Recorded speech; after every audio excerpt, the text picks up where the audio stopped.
Bro உங்கள் ஊரில் உள்ள கிணத்த சுத்தம் பண்ணுங்க ப்ரோ. பசங்களை கூப்பிட்டு ஃபஸ்ட்டு நம்ம கிணத்துக்கு போயிட்டு க்ளீனாக சுத்தம் பண்ணி விட்டுறலாம். அதுக்கு முன்னாடி நம்ம சேனலுக்கு புதுசாக யாராவது வந்தீங்கன்னா சப்ஸ்கிரைப் பண்ணிடுங்க. கமெண்டில் சொன்ன மாதிரி கிணற கண்டுபிடிச்சிட்டோம். இந்த கிணறு ரொம்ப குப்பை இல்லை, மீடியமாக குப்பை இருந்துச்சு. இந்த கிணத்தை எப்படியா க்ளீன் பண்ணணும்னு சொல்லிட்டு, ஆனால் இதில் இறங்கி நிற்கிறதுக்கு வழி கிடையாது. அதனால் நாங்கள் ஒரு துணியை எடுத்து 4 சைடு டொயினை கட்டி ஒருத்தர் கம்பை வச்சு அந்த டொயின் அந்த துணிக்குள்ளே தள்ளுற மாதிரி பிளான் பண்ணி நாங்கள் ட்ரை பண்ணோம். ஆனால் அது ரொம்ப கஷ்டமாகவே இருந்தது, ரொம்ப ஈஸியாக முடிக்க முடியலை. நாங்கள் சண்டேனாலே எப்போவுமே லாட போயிடுவோம். எங்களால் இன்றைக்கி இந்த டாஸ்க்கை முடிச்சு ஆகணும்னு சொல்லிட்டு லாட போகாமல் நாங்கள் பாட்டு க்ளீன் பண்ண ஆரம்பிச்சிட்டோம். அதாவது காலையில் ஒரு 11 மணி டு 1 மணி வரைக்கும் நாங்கள் க்ளீன் பண்ணோம். ரொம்ப ரிஸ்க்காக இருந்துச்சு. ஒரு 2 ஹவர் கிட்ட ரொம்ப நேரமாக போராடினதுக்கப்புறம் தான் எங்களுக்கு கொஞ்சமே கிடச்சிச்சு. ஆனால் இதில் வந்து ரொம்ப குப்பை எங்களால் கிளைம் பண்ண முடியல, கொஞ்சம் கொஞ்சமாக தான் கிடச்சிது. அதனால் நாங்கள் ரொம்ப நேரமாக போராடி ஷோல்டர்லாம் எங்களுக்கு ரொம்ப பெயின் இருந்தாலும் அந்த டாஸ்க்கை முடிச்சு அவனுங்க ஒரே காரணத்துக்காக தான் நாங்கள் போராடிட்டு இருந்தோம்.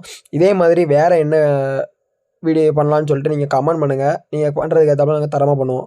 பசங்கள்லாம் பார்த்தாலே தெரியும், ரொம்ப போராட்டத்துக்கு அப்புறம் தான். அதான் நாங்கள் ஷிஃப்ட்டு மாறி மாறி தான் பண்ணோம். ஃபஸ்ட்டு 2 பேர், அதுக்கப்புறம் 2 பேர் மாற்றி மாற்றி பண்ணோம் உங்களுக்காகவே இந்த டாஸ்க்கு. வேறு ஏதாவது ஒரு நல்ல டாஸ்க்கை நீங்கள் கமெண்ட் பண்ணிங்கன்னா அதே டாஸ்க்கை நாங்கள் பண்ணுவோம். இந்த வீடியோ யாருக்கெல்லாம் பிடிச்சிருக்கோ அவங்க மட்டும் ரெட் கலர் ஹார்ட்டை கமெண்ட்லாம் சொல்லிடுங்க. எப்படி இருக்க கிணத்த நாங்கள் எப்படி மாற்றிருக்கோன்னு பாருங்கள். க்ளீனாக ஆக்கியாச்சு. அதுவும் இல்லாமல் எவ்வளோ குப்பை உள்ளே இருக்குன்னு பாருங்கள். இவ்வளோ குப்பை இருந்ததா, இன்னொரு சைடும் நிறையா குப்பை இருக்குது. அதை நம்ம நெக்ஸ்ட் வீடியோவில் காமி. இந்த வீடியோ யாருக்கெல்லாம் பிடிச்சிருக்கோ அவங்க மட்டும் நம்ம சேனலை சப்ஸ்கிரைப் அண்ட் லைக் எல்லாம் பண்ணி விட்ருங்க. இதே மாதிரி வேறு என்ன வீடியோ பண்ணலான்னு கமெண்ட் பண்ணிடுங்க. Bye guys.